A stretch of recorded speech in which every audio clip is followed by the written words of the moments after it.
Donc je travaille chez Microsoft. Alors je pense que vous aurez l'occasion au cours de cette présentation de voir que Microsoft s'intéresse beaucoup à Node. En tout cas, c'est un de mes objectifs personnels de vous le présenter. J'interviens dans la division DX de Microsoft France, dont le rôle est d'accompagner nos partenaires, nos clients sur le développement des apps, et notamment des apps sur Azure. Donc moi, ma spécialité, c'est Microsoft Azure, et c'est dans le cadre de ces activités que j'ai pu explorer ce qu'on pouvait faire avec Node sur la plateforme Azure. Et donc là, dans le cadre de cette présentation, je vais essayer de vous faire partager cette expérience pour une application de démonstration IoT. Alors pourquoi le choix d'IoT? Parce que bon, c'est un peu le hype, IoT, Internet of Things, on s'attend en 2018 à avoir 3 fois plus d'objets connectés que d'habitants. Et donc clairement, il va falloir bâtir des applications scalables, hautement disponibles pour gérer tous ces appels, tous ces signaux qui vont nous être envoyés par des devices sur la globalité de la planète. Et là, clairement, c'est un terreau très favorable pour développer en Node.js. Donc Node.js, évidemment pour sa capacité justement à scaler, mais aussi pour sa capacité à répondre très rapidement aux sollicitations, pour son modèle asynchrone, son côté événementiel. Enfin bref, tout ça fait qu'on va pouvoir aussi capitaliser sur les compétences des développeurs JavaScript pour bâtir ces applications. Donc je suis parti d'un scénario très simple, avec un petit device, Texas Instruments, capteur, qui n'est pas doté d'une adresse IP. Donc j'ai une passerelle qui va faire le relais vers un serveur Node hébergé dans Azure pour recevoir, analyser, éventuellement remonter des alertes. Et puis je vais avoir un site web qui va consommer cette information et éventuellement également recevoir des notifications sur un terminal mobile. Donc je vous montre tout de suite l'application.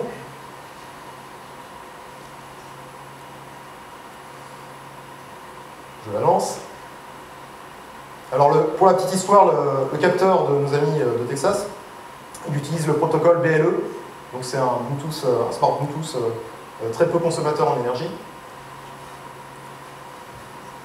Et donc Windows dans le développement permet d'utiliser le protocole GATT pour échanger avec ce type de device.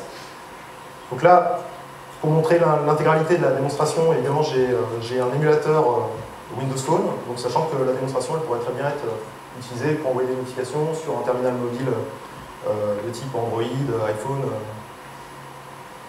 pour étendre un peu le champ des possibles. Donc voilà, bon, l'application qui sert de gateway elle est assez limitée. Elle a un bouton pour démarrer la communication. Donc apparemment ça s'est bien passé puisque je la vois comme étant établie. On va aller voir un peu ce qui se passe. Ah, j'ai déjà reçu une alerte en température. Donc là ça veut dire que la température a monté par rapport à tout à l'heure, parce qu'avant que vous l'entriez dans la pièce, je n'avais pas déclenché d'alerte sur la température. Donc bon, ça c'est mon petit serveur Node. On verra après comment il est codé. Il est codé en socket.io, donc entre ma passerelle et mon serveur Node. Donc je me contente d'afficher les messages, et puis si on veut quelque chose d'un peu plus sympathique, ici je vais me connecter avec un site web qui lui va utiliser également du socket.io en JavaScript pour aller afficher l'état en termes de température et d'humidité. Et donc, si j'arrive à attraper mon émulateur qui est là, alerte température, je vais essayer de déclencher, alors bon, je suis désolé, la température a monté par rapport à la valeur que j'ai fixée. Je vais essayer de déclencher l'alerte cette fois-ci sur l'humidité en faisant monter l'humidité à côté du capteur. Bon, c'est une démo qui demande un entraînement physique assez conséquent. Voilà, vous voyez, bon, comme quoi ça m'a servi de m'entraîner tous les matins à souffler dans ce device. Et donc là, évidemment, je commence à recevoir des alertes pour la température, et puis alerte humidité, comme vous pouvez le voir. Dernière mesure, on est à 75% d'humidité. Voilà, ça c'est pour le fonctionnement. Donc je vais arrêter mon sensor. Alors ce qui est très amusant avec ce type d'application, c'est quand vous faites des load tests à 1h du matin et que vous l'avez branché sur un vrai téléphone. Là, vous faites un ami de celui qui est en train de recevoir ces messages et qui a participé aussi aux échanges. Donc comment faire vibrer un ami en faisant un test de charge? Ça, c'est quelque chose que j'ai découvert au cours de la réalisation de ce projet. Donc concrètement, si on regarde comment c'est fait, effectivement j'ai un device sans IP qui communique avec une passerelle IP, en l'occurrence un développement Windows, qui envoie ses données en socket.io, et là j'ai du traitement à apporter pour réceptionner l'information, pour la traiter et l'exposer, voire remonter des alertes. Donc la construction de cette application, première étape, il va nous falloir un framework de développement. Ça tombe bien, je suis parti sur Node.js, sinon je ne parlerai pas de cette application. Alors pourquoi Node.js? On est clairement dans une application événementielle, réseau. Potentiellement, cette application, si elle a le succès qu'elle mérite, on va la retrouver dans tous les foyers à l'échelle de la planète, donc il faudra qu'elle soit scalable. Il faut que ça réponde rapidement. Idéalement, si je pouvais consommer le minimum de mémoire possible, ça serait pas mal. Et puis aussi, j'ai besoin de pouvoir faire tourner un certain nombre de choses sur différentes plateformes, puisque là, j'ai du Windows qui communique avec du Node, enfin bref. Et je veux pouvoir m'appuyer sur des choses qui existent déjà, donc NPM, un module qui pourrait m'aider à communiquer, ça pourrait être pas mal. Ensuite, où est-ce que je vais faire tourner mon Node? Là, j'ai deux possibilités. Node, ça tourne très bien sur Linux, ça tourne très bien sur Windows. Alors sur Windows, ça date depuis juillet 2011. Notre première version, je crois que c'était la 0.5. Et au-delà du portage de Node sur Windows, on s'est permis d'ajouter une petite fonction intéressante qui est le wrapping du process Node par un module qui s'appelle IS-Node. Et donc ça permet de faire tourner Node dans IS. Donc IS, c'est notre serveur web. Et du coup, ça étend encore les possibilités d'exécution de traitement Node, puisqu'on va pouvoir bénéficier de la scalabilité de serveurs multicœurs qui sont très bien gérés par IS, et on va pouvoir bénéficier des mécanismes de log que propose nativement IS, de la supervision, et tout un ensemble de fonctions sans avoir besoin d'impacter le code Node.js. Donc ça déjà c'était intéressant. Ok, on part sur du développement Node.js, on part sur du Windows avec IS-Node. Ce code, il va bien falloir l'héberger quelque part. Alors, j'ai dit l'IoT, grosse scalabilité, donc élasticité, idéalement paiement à la consommation, ça pourrait être pas mal. Donc forcément mutualisation des ressources, et puis le self-provisioning, c'est pratique quand on développe. Donc on va peut-être partir sur une solution cloud. Et donc là, bon, je veux dire que j'étais un peu orienté par mes choix professionnels. Donc j'ai fait le choix d'Azure. Donc alors Azure, il faut savoir que c'est une plateforme cloud publique déployée sur 16 data centers qui propose de l'hébergement de services en IaaS, en PaaS, avec plusieurs formes de PaaS, des services de données, des services réseau et des services applicatifs. On n'a pas le temps de les voir tous, là, pour le coup, je vous rassure. Donc dans un premier temps, on va se contenter de réfléchir au choix d'hébergement. Donc je peux utiliser des machines virtuelles, et là je choisis entre Windows ou Linux, je peux utiliser des Cloud Service Pass. Donc on a un modèle de VM, de machine virtuelle prédéfinie avec un template de code pour bâtir des applications cloud. Je peux partir directement sur quelque chose qui s'appelle Azure Website, qui permet de déployer des applications HTTP. Donc c'est prévu c'est un niveau de passe encore plus abouti pour faire des applications web. Ou alors du mobile service qui est qui permet de faciliter le développement du back-end d'applications mobiles en structurant un certain nombre de choses. Moi je voulais du pass, je voulais pouvoir utiliser IS-Node, on voit qu'IS-Node c'est proposé par l'ensemble des modes, et je voulais le pass, on va dire le pass le plus abouti dans mon contexte, et donc au final j'ai choisi Azure Website, donc j'aurais pu choisir les autres modes, parce que c'est simple, parce que j'ai de l'autoscaling, donc ça veut dire la possibilité d'adapter le nombre de sites qui vont répondre en fonction de la consommation, parce que j'ai un lien naturel avec un outil qui s'appelle Visual Studio Online qui permet d'éditer le code, quel que soit le langage, on a de la coloration syntaxique, y compris pour du Node, parce que j'ai des fonctions intéressantes en termes de configuration Node, en termes de configuration des WebSockets. Alors, je vous montre très rapidement ça. Donc là, j'ai plus besoin de mon dashboard. Je vais aller donc vous montrer à quoi ressemblent ces websites. Donc ça, c'est la partie monitoring. J'ai le monitoring, évidemment, qui est proposé nativement. Comme je le disais, ici, je vais pouvoir décider ou pas d'activer les WebSockets. Voilà, donc là, en l'occurrence, j'utilise les WebSockets, sachant qu'il y a également d'autres possibilités pour faire ce type de développement. Je l'ai couplé avec un Visual Studio Online, et j'ai quelque part, là, ici, pardon, j'ai la configuration de ma version de Node que je peux changer à la volée. J'ai de l'autoscaling, donc il va me permettre, par exemple, sur un critère CPU, de dire, en fonction de telle ou telle valeur de mes compteurs CPU, je vais monter, rajouter des instances sur mon serveur. Et comme je le disais, en complément, j'ai la possibilité d'utiliser, de coupler ici mon site web avec un environnement de développement qui me permet de brancher sur un référentiel Git, qui me permet de lancer tout un ensemble de commandes, j'ai une console, enfin bref. je suis dans mon élément pour avancer sur le développement. Enfin, il va me falloir communiquer. Donc là, effectivement, je ne peux pas communiquer depuis SpeedEye parce qu'il n'y a pas d'adresse IP, mais bon, il faut pouvoir le lancer depuis une application Windows. Bon, là, il se trouve que c'est une application Windows RT, mais une application Linux, quelle qu'elle soit, pour aller échanger avec les différents éléments. Il va falloir que je sérialise mes messages, donc il va falloir que je puisse décider du protocole de transport au réseau. J'ai choisi Socket.io parce que c'est un framework de communication qui est super pratique à utiliser, parce qu'il est portable, on le retrouve sur l'ensemble des environnements. Et donc c'est le choix que j'ai fait aussi parce que, en termes de modèle de développement, l'API, non seulement elle est simple, mais elle est complètement symétrique. Vous allez développer de la même façon côté client que côté serveur. Donc là, dans mon cas, dans Visual Studio, à demeure, si je puis dire, le Visual Studio que vous installez sur un Windows, vous avez une extension Node, des tools qui vous permettent de développer sur Node. Vous avez un NPM Manager, vous pouvez aller chercher les modules, donc vos versions de Socket.io. Et puis, comme je le disais, on a la possibilité d'utiliser des différentes implémentations open source de Socket.io. Donc vous en avez un pour Windows NT, vous en avez un pour Windows.NET qui s'appelle Socket.io for.NET, tout simplement, for client. Socket.io client, son client c'est Socket.io for.NET. Et ensuite vous allez pouvoir utiliser une API qui ressemble. Alors le mode événementiel il est un peu plus.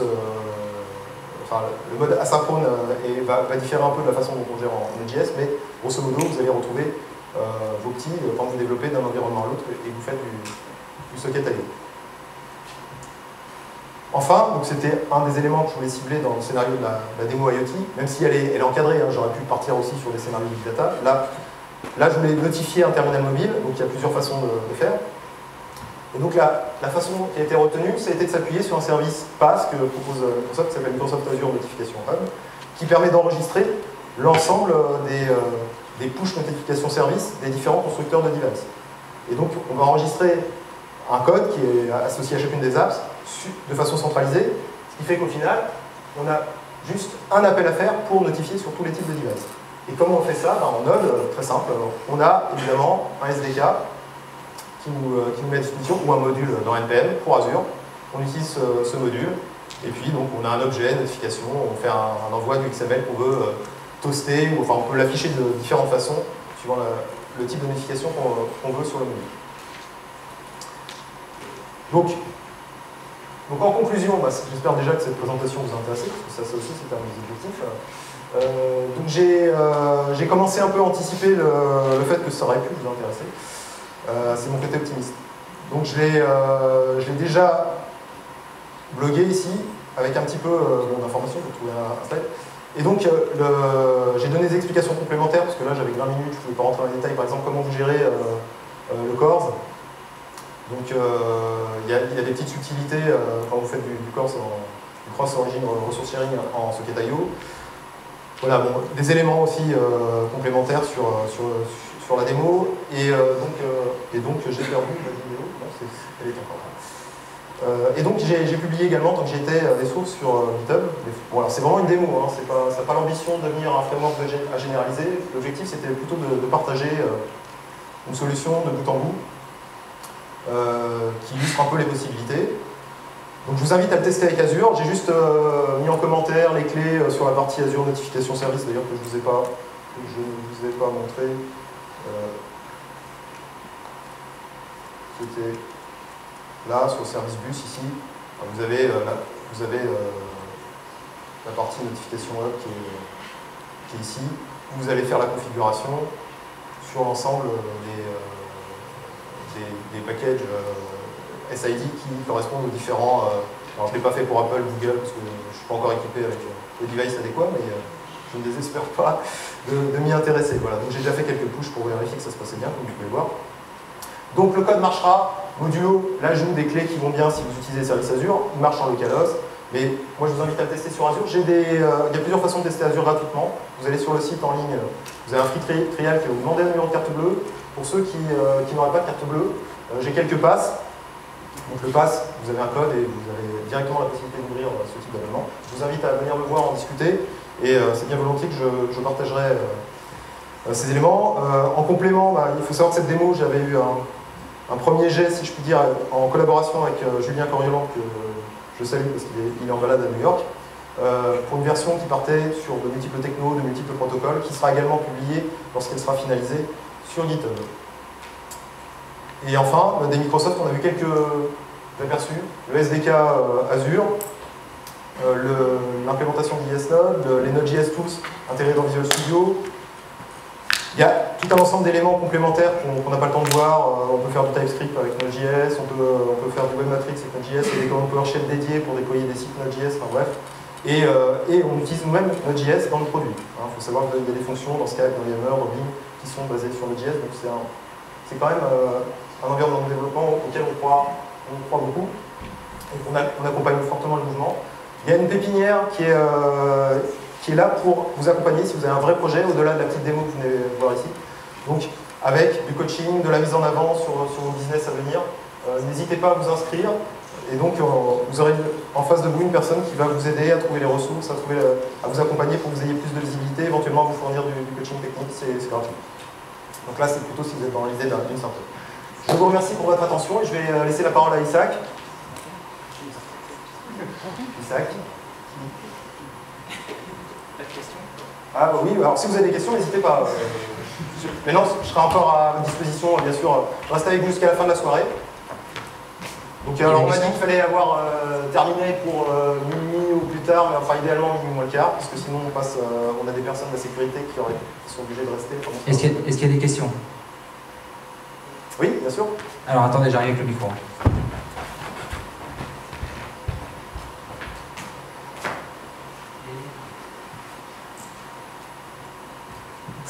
Bonsoir. Vous venez de dire que vous utilisez Node.js par exemple pour Skype. Oui, alors c'est certaines des fonctions. Je ne connais pas le détail, ça je l'ai vu en interne. Je ne pourrais pas vous dire que Skype est codé. Enfin, clairement, Skype, quand je le lance, j'ai une interface Windows, mais derrière, il y a certains services qui exploitent Node.js, d'après ce que j'ai pu lire sur une presse.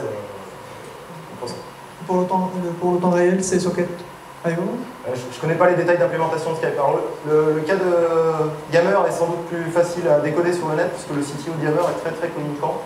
Donc, j'ai pas vu le détail d'implémentation. En tout cas, sur la méthode de travail, il a pas mal fait de posts, de présentations. Donc, il est possible qu'il rentre un peu plus dans le détail sur Skype. Pour le coup, je ne saurais pas vous dire jusqu'où ils ont été, mais je n'ai pas cherché. Donc, peut-être qu'on est assez étonné de ce qu'on peut trouver sur le net quand on cherche. Que ce soit chez nous comme chez les autres, sur des informations qu'on n'est pas forcément supposé trouver avec une visibilité publique, on trouve parfois des détails très intéressants. Autre question? Une question technique. Oui. Pour profiter du multicore avec Node, oui. Est-ce que vous n'avez pas plutôt utilisé le module cluster qui Alors permet ça, aussi de ne pas avoir différents IP? Le module cluster, il va vous permettre effectivement de scaler sur plusieurs serveurs. Moi, ce que je vous propose, c'est au sein du même serveur et il vous fait aussi du scaling sur plusieurs processeurs. Non, en fait, cluster, c'est sur le même serveur, utiliser tous les corps du processeur. D'accord. Alors, excusez-moi, je n'ai pas d'expérience sur cluster. C'est une alternative. Pour le coup, alors j'ai pas vu de bench comparant le fait de... Nous, le principe d'IS, c'est bon, le serveur est prévu pour justement gérer au mieux la puissance de la machine. Et du coup, on va se retrouver avec autant de process node que de processeurs. Alors, je ne sais pas quel est le principe derrière cluster, je pensais que c'était plutôt une question de distribution en load balancing. Est-ce qu'il s'appuie sur d'autres mécanismes plus natifs vis-à-vis de Node? Je ne sais pas. Vous savez si c'est... Oui, mais est-ce que c'est plusieurs process nodes avec un thread ou c'est... Non, en fait, je vais pouvoir répondre. Oui. Effectivement, c'est plusieurs process nodes séparés, c'est plusieurs process nodes séparés avec des forks, et ensuite, après, c'est de la communication au réseau en utilisant le load balancer OS quand il existe, sinon un algo custom. D'accord. Bon, là, pour le coup, si vous avez le cas, effectivement, vous voulez tirer la meilleure partie de la solution, IS, en tout cas, il n'y a même pas de configuration à faire, entre guillemets, si ce n'est que vous pouvez éventuellement aller changer certains paramètres pour dire le nombre maximum de connexions que vous allez accepter sur un thread. Là, sans bencher, je ne saurais pas vous dire quelle est la meilleure solution. Est-ce qu'il y a d'autres questions? On n'en dirait pas. Bon. Merci beaucoup. Est-ce que ça vous a donné envie de faire du Node avec des outils Microsoft? Grande question là. Attention, tu vas les coller. Bon, alors, une autre question qui m'intéresse plus, est-ce que ça vous a donné envie de regarder un peu Azure? Ouais. Ah, ça c'est bien. Ok, bah merci beaucoup.